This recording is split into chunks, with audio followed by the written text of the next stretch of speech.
বাংলাদেশ, যে দেশের ফুটবল মাঠে গ্যালারি কানায় কানায় পূর্ণ, যেখানে ফুটবল মানে আবেগ, উৎসব আর ভালোবাসা, তবুও আন্তর্জাতিক মঞ্চে নেই উল্লেখযোগ্য কোনো সাফল্য। ফিফা র্যাঙ্কিংয়েও অনেক পেছনে বাংলাদেশ।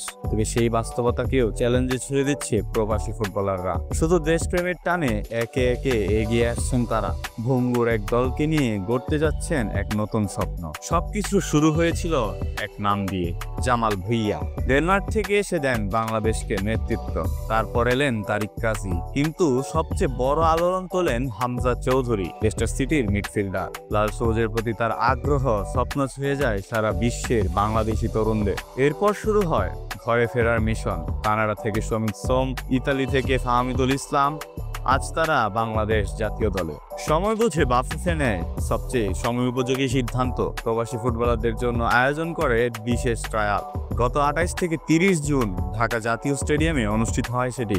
সেখানে 14টি দেশের মোট 48 জন প্রবাসী ফুটবলার অংশ নেন। তাদের মধ্যে অধিকাংশ ইউরোপ, উত্তর আমেরিকা ও অস্ট্রেলিয়া থেকে আগত। তার ঠিক 11 দিন পর প্রকাশ পেল বাংলাদেশ ফুটবল ফেডারেশনের আয়োজিত নেক্সট গ্লোবাল স্টার প্রবাসী ফুটবল ট্রায়ালের প্রথম ধাপের ফলাফল। বাফুফে সদস্য সাইদ হাসান কাকন যমুনা টেলিভিশনের সাংবাদিককে জানান, প্রাথমিকভাবে অনূর্ধ্ব 23 জাতীয় দলের ক্যাম্পের জন্য 4 জন প্রবাসী ফুটবলারকে ডাক দেওয়া হয়েছে। তারা হলেন ক্যাসপার হক, সুইডেন; পিচতোষ চাকমা, যুক্তরাষ্ট্র; সামির মিয়া, যুক্তরাজ্য; জায়ান আহমেদ, যুক্তরাজ্য। এছাড়া ট্রায়ালে অংশ না নিলেও দলের সঙ্গে যোগ দিচ্ছেন আরও 2 জন প্রবাসী, তালিন সালিক ও কিউবা মিচেল। তবে এখানেই শেষ নয়। বাফুফের সূত্রে জানা গেছে, ধাপে ধাপে আরও ফুটবলারকে ডাকা হবে এবং কারো কারো ঠাঁই হতে পারে বাংলাদেশ ফুটসাল দলে। বাফুফের সভাপতি তাবিদ আওয়াল জানিয়েছেন, আরও কয়েকজন প্রবাসী ফুটবলারকে ডাকবেন অনূর্ধ্ব 23 দলে। সেপ্টেম্বরে অনূর্ধ্ব 23 এশিয়ান কাপ বাছাই পর্বের জন্য এই সপ্তাহেই ঘোষণা করা হতে পারে প্রাথমিক স্কোয়াড।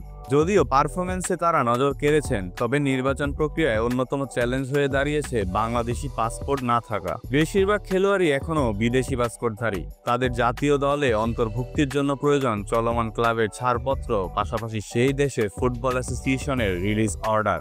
দেশীয় প্রবাসীর প্রতিবার মেলবন্ধনে বাংলাদেশ কি দেখতে চলেছে ফুটবলের নতুন ইতিহাস? বাফুফের এই উদ্যোগ কি ভবিষ্যতের জন্য সুফল বয়ে আনবে? আপনারাও কি একমত বাফুফের এমন সাহসী সিদ্ধান্তে? প্রবাসী ফুটবলারদের হাত দিয়েই কি বাংলাদেশ লিখতে চলেছে ফুটবলের নতুন ইতিহাস? কমেন্টে জানাতে ভুলবেন না।